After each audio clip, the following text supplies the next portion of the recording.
بسم اللہ الرحمن الرحیم۔ ہاروت ماروت کا قصہ۔ حضرت ادریس علیہ السلام کے زمانے میں انسان بہت بد عمل ہو گئے تھے۔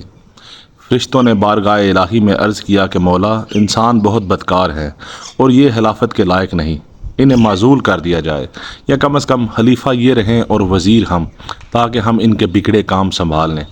رب تعالیٰ کا ارشاد ہوا کہ اس کو غصہ اور شہود دیا گیا ہے جس سے زیادہ گناہ کرتا ہے، اگر یہ چیزیں تمہیں ملیں تو تم بھی گناہ کرنے لگو۔ فرشتے بولے کہ مولا کریم، ہم تو گناہ کے پاس بھی نہ جائیں گے، ہوا کتنا ہی غصہ اور شہود ہو۔ حکم ربی ہوا کہ اچھا، تم اپنی جماعت میں سے اعلیٰ درجہ کے پرہیزگار فرشتے چھانٹ لو، ان کو غصہ اور شہود دے دیتے ہیں، پھر امتحان ہو جائے گا۔ چنانچہ ہاروت اور ماروت جو بڑے ہی عبادت گزار فرشتے تھے، انتخاب میں آ گئے۔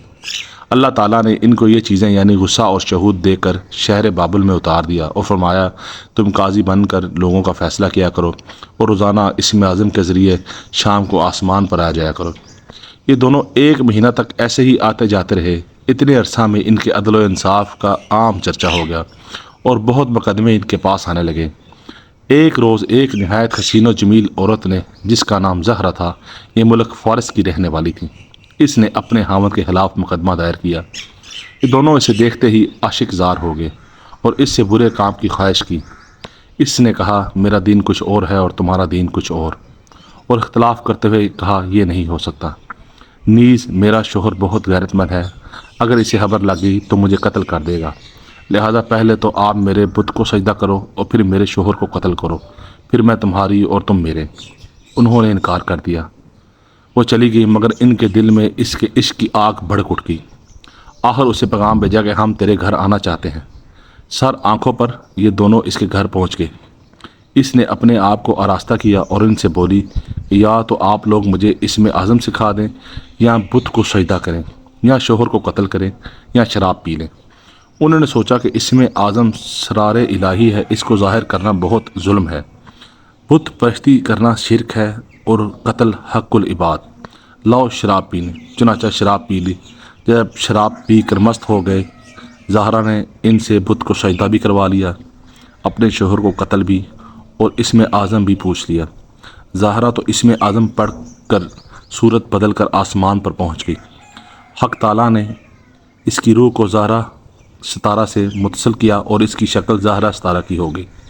جب ان کا نشہ اترا تو یہ اسم اعظم بھول چکے تھے، اپنے کیے پر شرمندہ تھے۔ اللہ تعالیٰ نے فرشتوں سے فرمایا کہ انسان میری تجلی سے دور رہتا ہے۔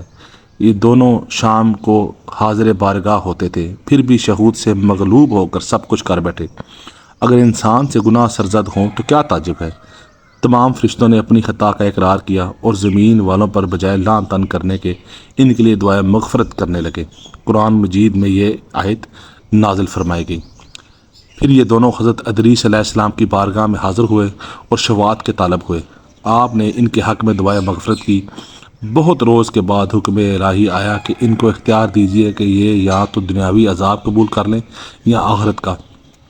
حضرت ادریس علیہ السلام نے انہیں حکم الہی پہنچایا۔ انہوں نے عرض کی، یا نبی اللہ، دنیا کا عذاب فانی اور آخرت کا عذاب ابد الآباد یعنی باقی رہنے والا ہے، ہم تو دنیاوی عذاب منظور کریں گے۔